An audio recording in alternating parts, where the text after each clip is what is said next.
कभी सोचा है कि यूनिवर्सिटी में कामयाबी का सबसे बड़ा राज असल में सिलेबस का हिस्सा होता ही नहीं है? आज हम बात करेंगे उन्हीं अनदेखे लेकिन सबसे ज़रूरी स्किल्स की जो किसी भी स्टूडेंट की पूरी जर्नी को बदल सकते हैं। चलिए इस सवाल से शुरू करते हैं। जरा सोचिए, यूनिवर्सिटी एक बहुत बड़ी किचन की तरह है, जहां दुनिया की सबसे बेहतरीन सामग्री मतलब लेक्चर्स, रीडिंग मटेरियल्स, सब कुछ मौजूद है। पर क्या हो अगर किसी ने सिखाया ही नहीं कि इन चीज़ों को मिलाकर एक बढ़िया डिश, एक मील कैसे तैयार करते हैं? और असल में प्रॉब्लम की जड़ यही है। ज़्यादातर यूनिवर्सिटीज़ ये मानकर चलती हैं कि जो भी स्टूडेंट्स आ रहे हैं उन्हें पहले से पता है कि सीखना कैसे है, खुद को आगे कैसे बढ़ाना है। वो आपको सारी सामग्री तो दे देती हैं, पर रेसिपी बताना अक्सर भूल जाती हैं। ये बात उस फ़र्क को बिल्कुल साफ कर देती है ना? उम्मीद ये की जाती है कि स्टूडेंट्स पहले दिन से ही शेफ़ की तरह काम करेंगे, लेकिन हकीकत तो ये है कि ज़्यादातर लोग तो बस उस किचन में पहली बार कदम रख रहे होते हैं। ये एक ऐसा उदाहरण है जिससे शायद बहुत से लोग रिलेट कर पाएंगे। जब पर्सनल ग्रोथ के लिए कोई क्लियर गाइडेंस नहीं होती, तो स्टूडेंट्स अक्सर सबसे आसान रास्ता चुनते हैं। ठीक वैसे ही जैसे भूख लगने पर कोई फटाफट बनने वाला रेडी टू ईट मील चुन लेता है। तो इन सभी ज़रूरी लाइफ स्किल्स का एक नाम भी है। इसे कहते हैं भूला हुआ पाठ्यक्रम या द फॉरगॉटन करिकुलम। ये वो छिपा हुआ ज्ञान है जो सब कुछ बदल सकता है। चलिए इसको थोड़ा और समझते हैं। देखिए, इसकी परिभाषा बहुत सीधी है, पर इसका असर बहुत गहरा है।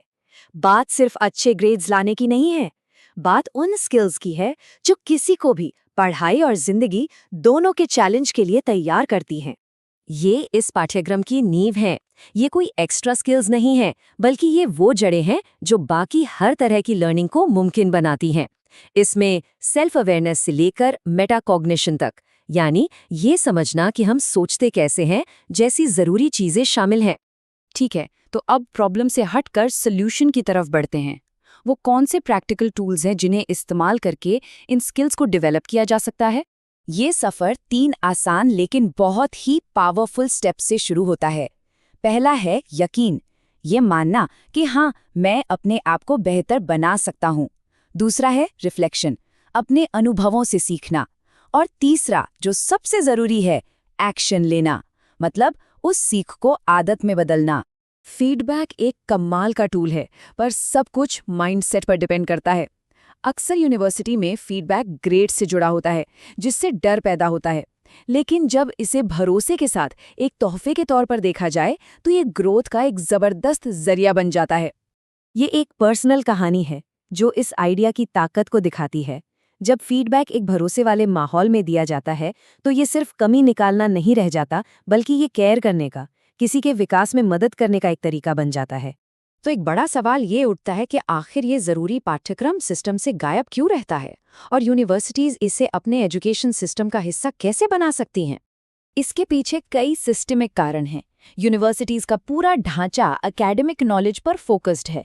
प्रोफेसर्स को सब्जेक्ट एक्सपर्ट होने के लिए हायर किया जाता है, लाइफ कोच होने के लिए नहीं।